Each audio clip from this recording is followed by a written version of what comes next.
قرآن مجید ایک ایسی قوم کا ذکر کرتا ہے جو طاقت، دولت اور جسمانی قوت پر مغرور تھی۔ وہ قوم جو کہتی تھی ہم سے زیادہ طاقتور کون ہے؟ اللہ نے ان کی طرف ایک نبی بھیجا، حضرت ہود علیہ السلام۔ یہ قصہ محض تاریخ نہیں بلکہ ایک آئینہ ہے جس میں ہر دور کا انسان اپنی حقیقت دیکھ سکتا ہے۔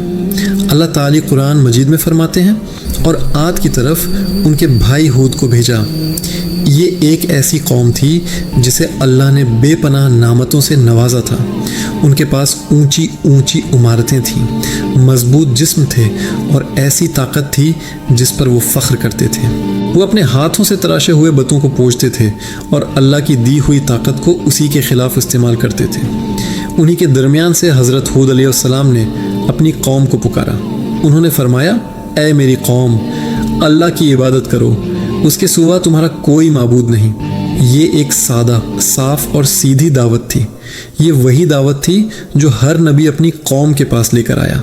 یہ توحید کی دعوت تھی، یعنی ایک اللہ کو ماننے اور اسی کی بندگی کرنے کی دعوت۔ لیکن طاقت اور غرور انسان کو اندھا کر دیتے ہیں۔ جب انسان خود کو بہت بڑا سمجھنے لگتا ہے تو اسے حق کی آواز سنائی نہیں دیتی۔ قوم عاد کا بھی یہی حال ہوا۔ انہوں نے حضرت ہود کی بات ماننے سے انکار کر دیا۔ ان کا تکبر ان کی عقل پر پردہ ڈال چکا تھا۔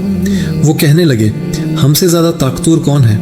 وہ اپنی جسمانی قوت اور دنیاوی کامیابیوں کے نشے میں اتنے چور تھے کہ وہ بھول گئے کہ ایک ایسی ذات بھی ہے جس نے انہیں یہ طاقت عطا کی ہے۔ اللہ تعالی ان کے اس غرور کا جواب دیتے ہوئے فرماتے ہیں، کیا وہ نہیں دیکھتے کہ اللہ جس نے انہیں پیدا کیا وہ ان سے کہیں زیادہ طاقتور ہے؟ یہ ایک ایسا سوال ہے جو ہر مغرور انسان کو خود سے پوچھنا چاہیے۔ انسان کی طاقت، اس کی دولت، اس کا علم، سب کچھ اللہ کا دیا ہوا ہے۔ وہ جب چاہے ایک لمحے میں سب کچھ واپس لے سکتا ہے۔ حضرت ہود علیہ السلام نے اپنی قوم کو صرف ڈرایا ہی نہیں بلکہ انہیں ایک امید بھی دلائی۔ انہوں نے حکمت سے بھرپور نصیحت کرتے ہوئے فرمایا، اے میری قوم، اپنے رب سے معافی مانگو، پھر اسی کی طرف پلٹ آؤ۔ انہوں نے بتایا کہ اگر تم شرک اور گناہوں کو چھوڑ کر اللہ کی طرف رجوع کرو گے تو اللہ تم پر اپنی رحمتوں کے دروازے کھول دے گا۔ اللہ کا وعدہ کتنا خوبصورت تھا۔ وہ تم پر آسمان سے خوب بارش برسائے گا اور تمہاری موجودہ طاقت پر مزید طاقت کا اضافہ کرے گا۔ یعنی توبہ اور استغفار سے دنیاوی نعمتیں کم نہیں ہوتی بلکہ بڑھ جاتی ہیں۔ اللہ صرف آخرت ہی نہیں، دنیا بھی سنوار دیتا ہے۔ لیکن افسوس، قوم عاد نے اس پیشکش کو بھی ٹھکرا دیا۔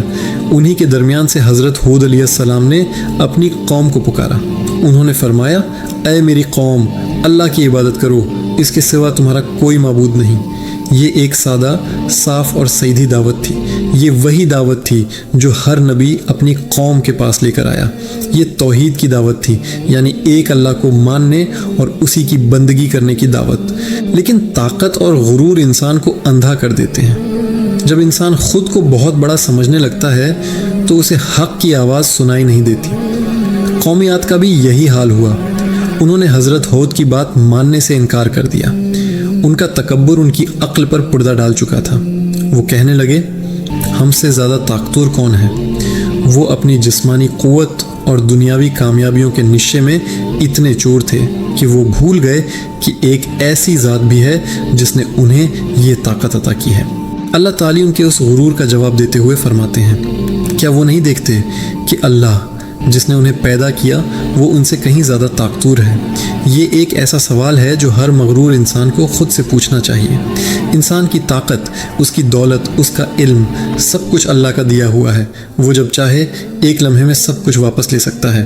حضرت ہود علیہ السلام نے اپنی قوم کو صرف ڈرایا ہی نہیں بلکہ انہیں ایک امید بھی دلائی۔ انہوں نے حکمت سے بھرپور نصیحت کرتے ہوئے فرمایا، اے میری قوم، اپنے رب سے معافی مانگو، پھر اسی کی طرف پلٹ آؤ۔ انہوں نے بتایا کہ اگر تم شرک اور گناہوں کو چھوڑ کر اللہ کی طرف رجوع کرو گے تو اللہ تم پر اپنی رحمتوں کے دروازے کھول دے گا۔ اللہ کا وعدہ کتنا خوبصورت تھا۔ وہ تم پر آسمان سے خوب بارش برسائے گا اور تمہاری موجودہ طاقت پر مزید طاقت کا اضافہ کرے گا۔ یعنی توبہ اور استغفار سے دنیاوی نعمتیں کم نہیں ہوتی بلکہ بڑھ جاتی ہیں۔ اللہ صرف آخرت ہی نہیں، دنیا بھی سنوار دیتا ہے۔ لیکن افسوس، قوم عاد نے اس پیشکش کو بھی ٹھکرا دیا۔ انہوں نے اپنے نبی کا مذاق اڑایا۔ وہ ہنستے تھے اور کہتے تھے، کیا تم ہمارے پاس اس لیے آئے ہو کہ ہم اپنے باپ دادا کے معبودوں کو چھوڑ دیں اور صرف ایک اللہ کی عبادت کریں؟ انہوں نے صاف کہہ دیا، ہمارے لیے برابر ہے، تم نصیحت کرو یا نہ کرو، ہم بدلنے والے نہیں۔ جب کوئی قوم اس حد تک پہنچ جائے کہ حق اور باطل اس کے لیے برابر ہو جائیں تو یہ اس کی ہلاکت کی نشانی ہوتی ہے۔ وہ اپنے نبی سے کہنے لگے، اگر تم سچے ہو تو وہ عذاب لے آؤ جس سے تم ہمیں ڈراتے ہو۔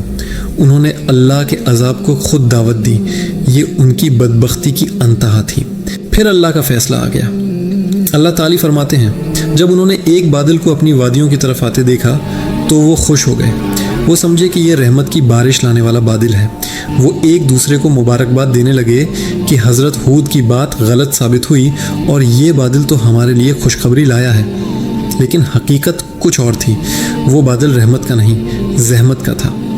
اللہ نے فرمایا، بلکہ یہ وہی عذاب ہے جس کی تم نے جلدی مچائی تھی، ایک ایسی آندھی جس میں دردناک عذاب ہے۔ وہ جسے بارش سمجھ رہے تھے وہ اللہ کا قہر تھا، ایک ایسی تیز اور شدید ہوا جو ان کی طرف بڑھ رہی تھی۔ پھر وہ عذاب ان پر مسلط کر دیا گیا۔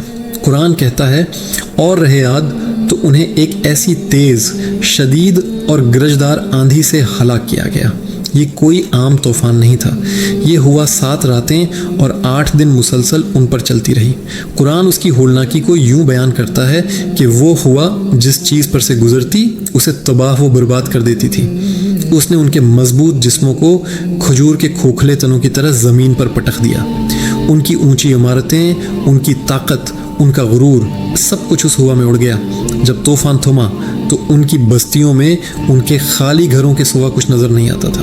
وہ قوم جسے اپنی طاقت پر ناز تھا، ایک بے جان لاشوں کے ڈھیر میں تبدیل ہو چکی تھی۔ لیکن اسی تباہی کے درمیان اللہ نے اپنے نبی اور ان پر ایمان لانے والوں کو بچا لیا۔ اللہ فرماتا ہے، بس ہم نے ہود اور ان کے ساتھ ایمان والوں کو اپنی رحمت سے بچا لیا۔ یہ اللہ کا قانون ہے، وہ اپنے ماننے والوں کو کبھی بے یار و مددگار نہیں چھوڑتا، چاہے حالات کتنے ہی مشکل کیوں نہ ہوں۔ حضرت ہود علیہ السلام اور قوم عاد کا یہ واقعہ ہمیں کئی اہم سبق دیتا ہے۔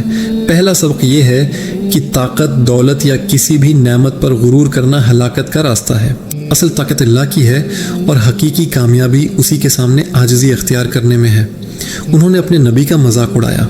وہ ہنستے تھے اور کہتے تھے، کیا تم ہمارے پاس اس لیے آئے ہو کہ ہم اپنے باپ دادا کے معبودوں کو چھوڑ دیں اور صرف ایک اللہ کی عبادت کریں؟ انہوں نے صاف کہہ دیا، ہمارے لیے برابر ہے، تم نصیحت کرو یا نہ کرو، ہم بدلنے والے نہیں۔ جب کوئی قوم اس حد تک پہنچ جائے کہ حق اور باطل اس کے لیے برابر ہو جائیں تو یہ اس کی ہلاکت کی نشانی ہوتی ہے۔ وہ اپنے نبی سے کہنے لگے، اگر تم سچے ہو تو وہ عذاب لے آؤ جس سے تم ہمیں ڈراتے ہو۔ انہوں نے اللہ کے عذاب کو خود دعوت دی، یہ ان کی بدبختی کی انتہا تھی۔ پھر اللہ کا فیصلہ آ گیا۔ اللہ تعالی فرماتے ہیں، جب انہوں نے ایک بادل کو اپنی وادیوں کی طرف آتے دیکھا تو وہ خوش ہو گئے۔ وہ سمجھے کہ یہ رحمت کی بارش لانے والا بادل ہے۔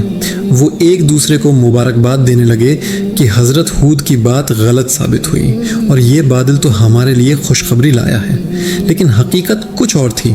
وہ بادل رحمت کا نہیں، زحمت کا تھا۔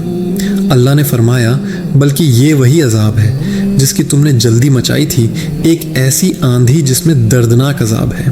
وہ جسے بارش سمجھ رہے تھے وہ اللہ کا قہر تھا، ایک ایسی تیز اور شدید ہوا جو ان کی طرف بڑھ رہی تھی۔ ان کی اونچی عمارتیں، ان کی طاقت، ان کا غرور، سب کچھ اس ہوا میں اڑ گیا۔ جب طوفان تھما تو ان کی بستیوں میں ان کے خالی گھروں کے سوا کچھ نظر نہیں آتا تھا۔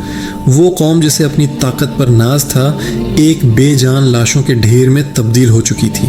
لیکن اسی تباہی کے درمیان اللہ نے اپنے نبی اور ان پر ایمان لانے والوں کو بچا لیا۔ اللہ فرماتا ہے، پس ہم نے ہود اور ان کے ساتھ ایمان والوں کو اپنی رحمت سے بچا لیا۔ یہ اللہ کا قانون ہے، وہ اپنے ماننے والوں کو کبھی بے یار و مددگار نہیں چھوڑتا، چاہے حالات کتنے ہی مشکل کیوں نہ ہوں۔ حضرت ہود علیہ السلام اور قوم عاد کا یہ واقعہ ہمیں کئی اہم سبق دیتا ہے۔ پہلا سبق یہ ہے کہ طاقت، دولت یا کسی بھی نعمت پر غرور کرنا ہلاکت کا راستہ ہے۔ اصل طاقت اللہ کی ہے اور حقیقی کامیابی اسی کے سامنے عاجزی اختیار کرنے میں ہے۔ دوسرا سبق یہ ہے کہ حق کو جھٹلانا اور اللہ کے نبیوں کا مذاق اڑانا دراصل اللہ کے عذاب کو دعوت دینا ہے۔ اللہ کی رسی دراز ہے، لیکن جب وہ پکڑتا ہے تو پھر کوئی بچانے والا نہیں ہوتا۔ اور تیسرا اور سب سے اہم سبق یہ ہے کہ نجات کا واحد راستہ توحید یعنی ایک اللہ پر ایمان لانا، اس سے معافی مانگنا اور اسی کے احکامات پر چلنا ہے۔ یہ قصہ صرف ایک گزری ہوئی قوم کی کہانی نہیں ہے، یہ قرآن کی ایک کھلی تنبیہ ہے جو قیامت تک آنے والے ہر انسان کے لیے ہے۔ اللہ ہمیں اس سے سبق حاصل کرنے اور سیدھے راستے پر چلنے کی توفیق عطا فرمائے، آمین۔ اگر آپ کو یہ ویڈیو پسند آئی تو اسے لائک کریں، شیئر کریں اور ہمارے چینل کو سبسکرائب کرنا نہ بھولیں۔ شکریہ۔